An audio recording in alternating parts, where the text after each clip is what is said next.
വിനോദസഞ്ചാരികളെ കൊണ്ട് പൊറുതിമുട്ടിയ ഒരു നഗരത്തെക്കുറിച്ച്, സ്പെയിനിലെ ബാഴ്സലോണ. അവസാനം അവിടുത്തെ ആളുകൾ ഇറങ്ങി, നിങ്ങളൊക്കെ വീട്ടിൽ പോകും, ഞങ്ങൾക്ക് ഇവിടെ മര്യാദയ്ക്ക് ജീവിക്കണം എന്ന് പറയും. എന്താ കഴിഞ്ഞില്ല. അവിടെ സ്പെയിനിലെ മയോർക്ക ദ്വീപുണ്ട്.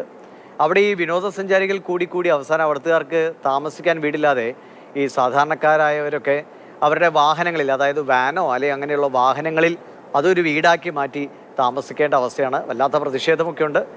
അവിടുത്തെ ദൃശ്യങ്ങളൊക്കെ പുറത്തു വന്നിട്ടുണ്ട്, ആളുകളുടെ കാരവാൻ ജീവിതവുമൊക്കെ.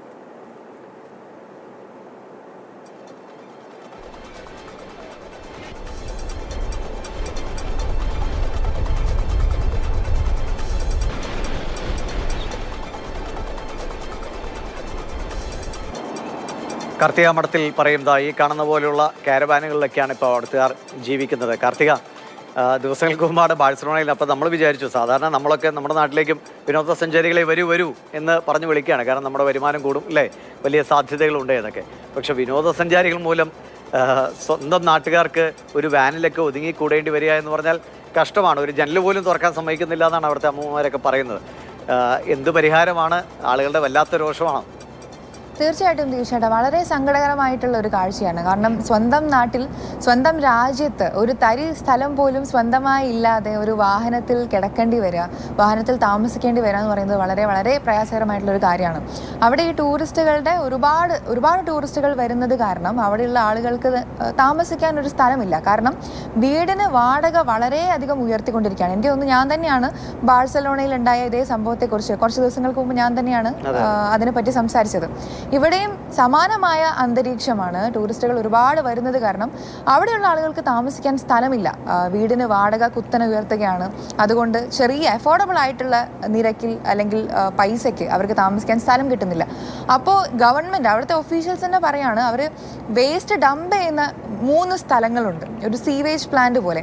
അവിടെയുള്ള സ്ഥലത്ത്, ഒരു പൊതുസ്ഥലമാണ്, അവിടെയുള്ള സ്ഥലത്ത് നിങ്ങൾക്ക് കാരവാനിൽ താമസിക്കാം, അതായത് ഒരു വാഹനത്തിൽ താമസിക്കാം. അതിൽ ഏറ്റവും രസകരമായിട്ടുള്ള ഒരു കാര്യം എന്ന് പറയുന്നത്, ആ വാഹനത്തിൻ്റെ വിൻഡോ അവർക്ക് തുറക്കാൻ പറ്റില്ല.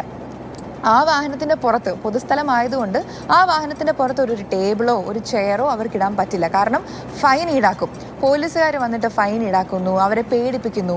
ഒഫീഷ്യൽസും ബാക്കിയുള്ള ഗവൺമെൻറ് ഒഫീഷ്യൽസും ബാക്കിയുള്ള അധികൃതരും ഇത് ഒരു പൊതു സേവനമാണ് എന്നുള്ള രീതിയിലാണ് അവരെടുത്ത് പറയുന്നത്. സ്വന്തം നാട്ടിലാണ് ഈ സംഭവം നടക്കുന്നത് ആലോചിക്കണം. പുറത്തുനിന്ന് വന്ന ആളുകളല്ല, സ്വന്തം രാജ്യത്ത് സ്വന്തം നാട്ടിൽ ഒരു വാഹനത്തിൽ താമസിക്കേണ്ടി വരാമെന്ന് പറയുന്നത് ശരിക്കും ഗതികേടാണെന്ന് തന്നെ പറയേണ്ടി വരും. വേറെ ഒരു പരിഹാരമില്ല. കാരണം ഇത്രയധികം സാഹചര്യം ഇത്രയധികം രൂക്ഷമായത് കാരണമാണ് അവർക്ക് ഇത്തരത്തിലുള്ള, അതായത് അന്ന് ബാഴ്സലോണയിൽ ഉണ്ടായതുപോലെ വാട്ടർ ഗൺ അല്ലെങ്കിൽ പ്രൊട്ടസ്റ്റ്, ഗോ ബാക്ക് ടൂറിസ്റ്റ് എന്ന് പറഞ്ഞ് പ്രതിഷേധിക്കേണ്ടി വരുന്നൊരു അവസ്ഥ ഉണ്ടാക്കിയത് ഇത്തരത്തിലുള്ള ടൂറിസ്റ്റുകളുടെ വരുമാന മാർഗം തന്നെയാണ് വിനോദസഞ്ചാരികളുടെ വരവെന്ന കാര്യത്തിൽ തർക്കമില്ല. പക്ഷേ നമ്മുടെ സാലറി മാത്രം കുറയുന്നു എന്നാണ് അവർ പറയുന്നത്. നമ്മുടെ ജീവിതം പ്രതിസന്ധിയിലാവുന്ന പോലെ വിനോദസഞ്ചാരികൾ വന്നാലും പ്രശ്നമാണ്.